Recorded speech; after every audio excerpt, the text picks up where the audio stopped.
오늘 하나님의 말씀은 사무엘상 2장 22절부터 36절까지 말씀입니다. 왜 엘리는 저주를 받고 한나는 축복을 받았는가 생각해 보았습니다. 묵직한 사람이 있습니다. 진중하고 흔들림이 없어 믿음직합니다. 가벼운 사람이 있습니다. 촐랑거리고 경망스러워 신뢰가 가지 않습니다. 저는 좀 촐랑거리는 편이어서 조심하고 있습니다. 하나님을 무겁게 보는 신자들이 있습니다. 하나님의 영광의 무게를 경험한 분들이지요. 이런 분들은 정말 믿음이 갑니다. 평생 함께 하고 싶습니다. 그러나 하나님을 가볍게 보는 분들도 있어요. 아직 하나님의 영광의 무게를 체험하지 못한 분들이지요. 이런 분들은 피곤합니다. 이런저런 일로 계속 부탁을 해와서 사람을 힘들게 합니다. 오늘 성경 본문에 이런 말씀이 있습니다. 사무엘상 2장 30절입니다. 나를 존중히 여기는 자를 내가 존중히 여기고 나를 멸시하는 자를 내가 경멸하리라. 하나님의 선지자가 엘리 제사장에게 와서 하나님의 심판을 선고하는 본문 중에 있습니다. 성경에 한나라는 여인이 나옵니다. 엘가나의 아내였는데 자녀가 없습니다. 자식이 있는 둘째 부인에게 학대를 많이 받았습니다. 한나는 불임의 문제를 안고 하나님께 나아갔습니다. 실로의 성막 여호와의 집에 제사 드리러 가서 간절한 기도를 드렸습니다. 마음이 괴로워서 여호와께 통곡을 했습니다. 결국 서원 기도를 했는데요. 1장 11절입니다. 만군의 여호와여 만일 주의 여종의 고통을 돌보시고 나를 기억하사 주의 여종을 잊지 아니하시고 주의 여종에게 아들을 주시면 내가 그의 평생에 그를 여호와께 드리고 삭도를 그의 머리에 대지 아니하겠나이다. 여호와는 여호와 앞에 오랜 시간 자기 심정을 토하며 여호와와 마음을 주고받는 기도, 심정이 통하는 기도를 드렸습니다. 하나님은 한나의 기도에 응답하셨습니다. 한나는 임신을 하고 아들을 낳고 이름을 사무엘이라고 지었습니다. 하나님이 들으신 아들이다 하는 뜻인데요. 하나님이 기도를 듣고 응답으로 주신 아들이란 말이겠지요. 사무엘의 어머니 한나는 서원을 갚았습니다. 아예 젖을 뗀 후 실로 성막에 데리고 갔습니다. 2~3살 되었을까요? 어린 사무엘을 하나님께 드리며 엘리 제사장에게 맡겼습니다. 1장 27절 28절입니다. 이 아이를 위하여 내가 기도하였더니 내가 구하여 기도한 바를 여호와께서 내게 허락하신지라. 그러므로 나도 그를 여호와께 드리되 그의 평생을 여호와께 드리나이다 하고 그가 거기서 여호와께 경배하니라. 한나가 하나님을 존중히 여기시니 하나님도 한나를 존중히 여겨 주셨습니다. 오늘 본문에 엘리 제사장과 두 아들 홈리와 비느하스 이야기도 나옵니다. 레위 지파 아론의 후손으로서 실로의 장막을 맡은 제사장 가문이지요.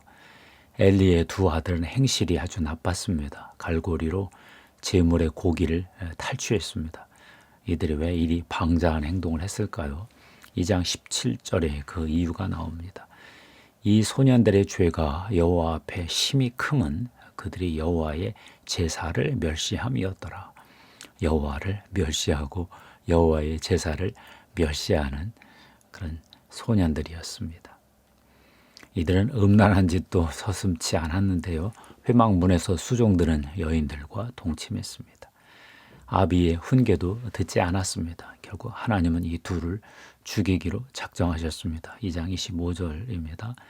그들이 자기 아버지의 말을 듣지 아니하였으니 이는 여호와께서 그들을 죽이기로 뜻하셨음이더라. 무섭죠? 하나님은 한 무명의 하나님의 사람을 통해 엘리 제사장 가문의 심판을 예고했습니다. 하나님은 엘리와 엘리 집안의 죄를 지목하셨습니다. 2장 29절입니다. 너희는 어찌하여 내가 내 처소에서 명령한 내 제물과 예물을 밟으며 네 아들들을 나보다 더 중히 여겨 내 백성 이스라엘이 드리는 가장 좋은 것으로 너희들을 살찌게 하느냐.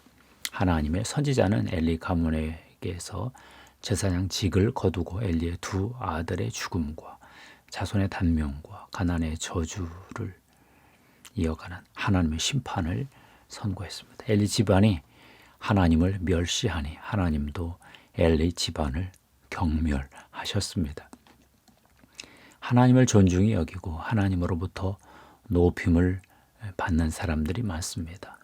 그런데 하나님이 최고로 높여주는 사람이 있는데요. 바로 하나님께 평생을 바치는 사람입니다. 나시린이 그런 인물이지요. 머리에 삭도를 내지 않고 하나님께 바쳐진 인물들인데 사무엘도 그 중에 하나지요. 기도응답을 받고 한나는 서원을 이행하며 사무엘을 들이되 사무엘의 평생을 드렸습니다. 한나는 사무엘에 젖을 땐 후 엘리 제사장에게 사무엘을 맡기며 이런 말을 했습니다. 1장 28절입니다. 그러므로 나도 그를 여호와께 드리되 그의 평생을 여호와께 드리나이다 하고 그가 거기서 여호와께 경배하니라. 이후로 사무엘은 성막에서 세마포 에봇을 입고 여호와 앞에서 섬겼습니다. 한나는 매년 실로에 제사 드리러 올 때마다 작은 겉옷을 지어다가 사무엘에게 입혀주었습니다. 한나는 아마 평생 동안 아들 사무엘을 위해 기도하며 살았겠지요. 한나가 하나님께 사무엘의 평생을 바치고 자기의 평생도 드리니 하나님도 한나와 사무엘을 최고로 존중히 여겨 주셨습니다. 한나는 세 아들과 세 두 딸을 더 선물로 받았습니다. 사무엘은 이스라엘의 새로운 제사장으로 성장해 갔습니다. 하나님의 선지자는 이런 예언을 했었지요. 2장 35절입니다. 내가 나를 위하여 충실한 제사장을 일으키리니 그 사람은 내 마음 내 뜻대로 행할 것이라. 내가 그를 위하여 견고한 집을 세우리니 그가 나의 기름 부음을 받은 자 앞에서 영구히 행하리라. 사무엘에 대한 예언이죠. 사무엘은 하나님의 선지자가 되었습니다. 3장 19절 21절입니다. 사무엘이 자라매 여호와께서 그와 함께 계셔서 그의 말이 하나도 땅에 떨어지지 않게 하시니 단에서부터 브엘세바까지 온 이스라엘이 사무엘은 여호와의 선지자로 세우심을 입은 줄을 알았더라. 사무엘이 하나님의 선지자로 세움을 받은 후 놀라운 일이 벌어졌습니다. 여호와께서 다시 실로에 나타나 하나님의 뜻을 계시하기 시작하셨습니다. 그런데 한나와 사무엘보다 더 놀라운 평생의 헌신을 하신 분이 있습니다. 바로 하나님의 아들 예수 그리스도이십니다. 하나님의 보좌 옆에 같이 계셨던 분입니다. 그분은 이 땅에 오셔서 성육신, 십자가, 부활, 승천, 성령 부음, 교회 건설 등 일련의 구속사적 사역을 다 이루셨습니다. 그리고 지금은 하나님의 보좌 우편에서 이 땅을 통치하고 계십니다. 예수 그리스도는 역사 마지막에 하나님께 받은 왕권을 고스란히 하나님 아버지께 바치실 것입니다. 고린도전서 5장 24절 26절 말씀입니다. 그 후에는 마지막이니 그가 모든 통치와 모든 권세와 능력을 멸하시고 나라를 아버지 하나님께 바칠 때라. 그가 모든 원수를 그 발 아래에 둘 때까지 반드시 왕노릇 하시리니 맨 나중에 멸망받을 원수는 사망이니라. 이런 평생의 헌신이 어디 있겠습니까? 이분의 헌신은 영원한 헌신이셨습니다. 하나님의 아들 예수 그리스도 하나님 아버지께 영원히 헌신하셨습니다. 함께 삼위일체 하나님으로서 하나님 나라를 경영하셨습니다. 우리는 주 예수 그리스도의 영, 거룩한 성령을 받은 그리스도인들입니다. 그러니 주님을 따라 우리 평생을 하나님께 바치고 하나님으로부터 최고의 존중의 여김과 높임을 받기를 원합니다. 제가 좋아하는 목사님 한 분이 있습니다. 부산 동로회 조현수 목사입니다. 사도행전 교회를 섬기며 사도행전 선교회를 이끌고 계십니다. 세계 선교를 다니다 보니 조 아브라함이라는 이름을 쓰시던데요. 사모님의 할머니 이야기를 하셨습니다. 꼭 한나를 닮았습니다. 새벽 기도와 철야 기도로 가문을 일으키신 분이십니다. 자녀들이 다들 장로권사 목사로 섬깁니다. 나이가 많아 작은 뇌출혈이 왔습니다. 어지럽습니다. 그래도 기도하다 죽겠다고 교회로 철야 기도를 계속 하셨습니다. 열흘이 지나니 조금씩 피가 더 나와서 쓰러지셨습니다. 병원에 입원했는데 조현수 목사가 문병을 갔습니다. 손녀딸 사위죠. 이렇게 말씀하더랍니다. 하나님은 내 기도를 다 들어주셨다. 지금 죽어도 여한이 없다. 그런데 하나가 걸린다. 너를 위해 기도할 사람이 없구나. 너를 위해 기도하기 위해 3년만 더 살려달라고 기도하고 있다.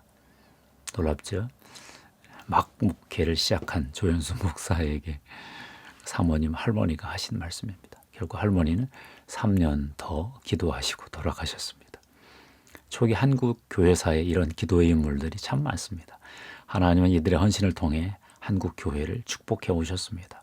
한국 교회가 이만큼 된 것이 다 그분들의 평생의 기도의 헌신 때문이라 저는 고백합니다. 1907년 제1차 대각성 운동이 일어났습니다. 얼마나 많은 선교사들이 기도했을까요?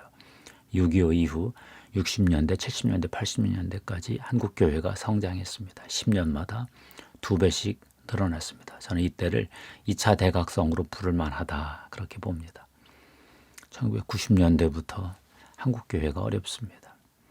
사회가 너무 빠르게 바뀌며 적응을 못했습니다. 포스트 모던 사회, 아직도 해결되지 않은 남북 갈등 여전히 힘들어 한국 교회의 족수회를 채워놓았습니다. 계속 어려워지고 있는 게 사실입니다. 3차 대각성이 오기 위해 얼마나 많은 기도가 필요할까요? 한국 교회의 부흥과 세계 선교를 위해 함께 기도할 분들을 찾습니다. 미래 세대에게 하나님 나라 유산을 물려주기 위해서 기도할 분들을 찾습니다. 기도하겠습니다. 하나님 감사합니다. LA 가문을 저주하고 한나의 가문을 일으킨 하나님 영광 받으옵소서. 하나님을 존중히 여기는 자를, 평생 헌신한 자를 가장 높이 축복하신 하나님께 모든 영광을 돌립니다. 한국 교회도 이런 기도의 헌신자들, 헌신된 사역자들을 통해 이만큼 왔습니다. 하나님 다음 세대를 위해 기도할 자들을 허락하여 주시옵소서. 평생 기도할 수 있는 기름 부음 허락해 주시옵소서. 우리 구주 예수 그리스도의 십자가의 보혈의 피를 뿌리고 덮습니다. 성령님 기도의 기름 부음으로 임하시옵소서. 예수 그리스도 이름으로 기도드립니다. 아멘. 감사합니다. 하나님께 영광 돌립니다.